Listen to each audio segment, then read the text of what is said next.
I am St George! A hero, brave and bold, and with this sword I slew a dragon and won great piles of gold. I am St George, your champion! Bold and brave, and with this sword many a fair damsel I did save. But all of this I could not have done without my trusty steed. For as I ride into battle, he surpasses all with his speed. I'm standing in amongst a great selection of tents and fires and cooking, and it's the York Levy in your alley. York Levy. York Levy. Now I've made the mistake everybody makes. Yes. Levy Levy. Yeah, so, because you're thinking about the embankment. Yeah, but a levy was a group of troops originally, so it was the men who were raised from a city to go and fight in the battles and things like that. So that's the original history of our group, was that we were trying to portray the soldiers and the men of the city of York, and that was some 25 years ago that we started. So originally just a military focus? Just very much a military focus to start with. But then we've expanded over time to take in not just the military side of things, but actually the whole social history and how people used to live in the medieval period. That's what we see here. We see the cooking, the food. Yeah. We see, we see everything. Yeah. The weapon making. Yeah, weapon making. There's people repairing and making shoes up there. Yeah. There's people working with paints and ink over the other side here. And we've got like a market store where second-hand clothes would be sold. And things like that. Yeah. So how many members do you bring to an event like this? Because there seems to be an awful lot of you. I think it's about 15 to 18 of us here at the moment. But the thing is, which makes it look more, is everybody's really busy doing stuff. Everybody's engaging with the public and stuff. But also, we're showing medieval life for the families as well. So we've got the children here, and they're engaging with what children were doing that period as well and things. So it's got a real family dynamic now and things. And it's, it is just fascinatingly interesting. So what century are we dealing with in particular for you? 15th century. So it's the period that we know today that's called the War of the Roses. Yeah. So it's sort of 1451 to 1487, so that sort of period. The back end of the 15th century. I mean, obviously, we call it the War of the Roses because that's a shorthand the Victorians used, but really, there wasn't that many wars. No. Most people, there were some key battles, but for most people, it was just about surviving. Yeah. And their main worry was making sure that their crops were in, that their food was in good supply and things like that. So it is a period of unrest and uncertainty, but yeah. So you have to be very strict about what you present is true to that period. Yes. So you can't be a bit slack and get something from an earlier period or a bit later. You're quite strict on that. We try to be as strict as we can. Yeah. You have to be realistic in what you can do and things like that as well. So it's a matter of balance, really. And obviously there's some health and safety issues with regards food and things like that, which obviously means that you've got that you can't do it the way they do it because it just wasn't. Yeah, it's not possible. But we try. All of our equipment is based on copies, either museum finds or it's from images, pictures and the like, or finds. We try and make it as realistic as possible. So some of you must be the experts, the academics, the people who study the documents and I mean, what tend to find is most people finds a bit which really interests them. And you run with that. When you run with that and things, There's some people who are academics, but there's also people who are just teachers and probation officers and all sorts of things. And you're all volunteers? We're all volunteers, yes. So, and how busy are you in a typical year? We usually do about 4 or 5, maybe up to a dozen events a summer. Yeah, half a dozen events a summer rather. Good. Yeah, so this is our 4th this year. So I mean, getting this lot here isn't a small job, is it? It's a big job. Yeah, well, it's lovely though because we started out based around York, hence the name and things. But over the years we spread out. Yeah. We recruited people from all over the country, and this is really nice because we get together, see our friends and things, get to really try some stuff out and things. So like Jane over the back there is dyeing cloth, and she's effectively experimenting to see how they got the colours that they got and things. And it's not until you actually do it that you can realise the practicality of it and things like that. But you can't sort of turn up in the morning and be set up for 10 o'clock, so you must come the day before. Yeah, so we came on Friday night, drove over, and we've set up and we've stayed here. So that's a big commitment for a whole weekend. By the time you get home tomorrow, will you be home tonight or tomorrow? We're going home tonight because Right, obviously the Abbey's only late. one day, but it's one late, and then obviously all of this equipment, it's the tents and that which you can see, and all the awnings and all the fire trays and all of this sort of stuff, all has to be cleaned and packed away and back into storage and things. So yeah, it is a big commitment and things, but you know, it's such great fun, you know. It is. Yeah, well, everybody seems to be enjoying themselves. Yeah. And as we look around, there are groups of people standing at all the points, talking to people, having things explained. Yeah, it is fantastic, you know.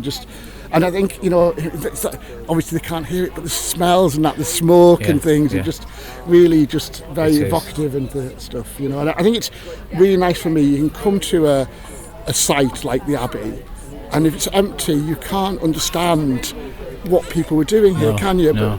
But having these people here explaining how they ate, what they did, how it was, helps put it all in context. And the people who lived here had to do all these things. Yes, yeah. So it is just help putting it all in context. It's just really useful, I think. You know, you understand what life is like. So can people find you online to have a look at you? York City Levy? Yes, if you just type in York City Levy, Levy, then you'll come up with our website. All the information, that's great. Yeah. Well, you know, like I say, this is one of our favourite events to come to because it's such a beautiful site. Yeah. And we find all the visitors are really interested in what we're doing, and they're really engaged. They want to find out more and things, which makes it pleasurable as well, you know. And how lucky have we been with the weather today? Yeah. Very. I think I'm going to have sunburn later. Yeah. Well, you're not dressed in wool. I've still got my wellies on from this morning. Yeah. Never got around to taking them off. So which period are we talking about with Iron Shepherds? We're talking the anarchy, 1200s, mid-1200s. Yeah. Well, Matilda and Stephen, fighting over the crown. Although technically speaking, did the anarchy actually make any difference whatsoever? Probably not. To this tours. No. Not direct. There is possibly one. You are very firmly embedded in the period. Let's put it that way. Yes. Well, King Stephen, God bless his name. Yeah. Some people say curse him. The different historical arguments. Nice guy, bad guy. Yeah. Gullible guys. Yeah. Jury is still out on it. You blessed his name though. Yeah. I will bless his name. But he needed what all soldiers needed. All kings needed. Soldiers. Professional soldiers. They cost money. Yep. So he came to an arrangement with the king of a realm north of Carlisle.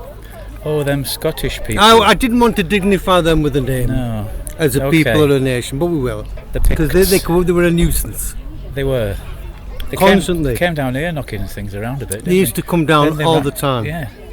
Either on their little Galloway ponies or on their sea snakes on the sea. They used to sail down. Okay, anyway, Stephen. So he needed money. So he came to an agreement with the King of Scotland. He would grant the King of Scotland the honour of the north of England. Aha. Which king would that be of Scotland? Malcolm or David? Or one of them. There's records of Malcolm owning land down to the Ribble at that period. Now we come to the point. Now this is the issue. I'm trying to be knowledgeable here. This is the issue. You see, granting him the honour of Lancaster, which is technically what the name was. Yeah. He wasn't giving him the land as such. No, he was ownership. He was granting him the tax jurisdiction of the land. And the King of Scotland will give Stephen cash in hand, which he could go out and buy soldiers with. Mm-hmm. Yeah, they were having all these battles and sieges and the anarchy. But during a siege, would the king's men live in camps like yours? Yes. Or it might be a lot more primitive. Okay. Or maybe not for the knights. Right, okay. So you've got everything you need for living here. You've got cookery, you've got clothing. The only thing we haven't got, one thing we are missing is the transport, because to move all this you'd need animals. Horses and wagons. Yeah. Donkeys, asses, mules. Mules are good, better than donkeys and asses, but of course mules don't breed. So Iron Shepherds. The Iron Shepherds. You've been here many years at Furness Abbey We were Fair. yes. Well, before they actually started this medieval fair, we used to come down here and do very small scale. Your own, yes. under your own steam. Yeah, we started doing it then, a little medieval fair sort of thing. Okay. Just like this, same sort of thing. And as you'll see, of course, we do have the weapons and all that, but as you might also have seen, the York Levy, they've also do weapons and they do quite a good display. But a different century. Yeah. Yes, but the two things that are similar in that there's the weapon, in any century there's the weapon stuff, and then there's the ordinary, everyday, practical living of it. Yeah. And we tend to do the practical So living here of you've it. got food preparation over there. Yeah. I'll take some photographs shortly. So that's food preparation and cooking. Yes. And we skins. So you're moving into skills, crafts. crafts, because everything, Bows and arrows. everything, yeah, everything, yeah. So you skin the animals for comfort, for warmth, and for clothing as well. Food Food. and skins, yes. Yeah. Skins And then were always good. We'll move over into your weaponry over there. You've Yeah. got chainmail, you've got swords. Everybody would have some sort of weapon to hand. Yeah. I mean, people always think of swords and things when they're good, but most common people probably have daggers or what Saxons used to call the sea axe, a long knife. Yeah. So your campmate was wielding some ugly-looking weapons there. He was wielding one with like sharp points at the top. There would be different sorts Are of they all weapons. hand-to-hand weapons? Yes. Right. Close. It wasn't pretty, was it, fighting? Did you used to do demonstrations of military manoeuvres here in the past years? We did.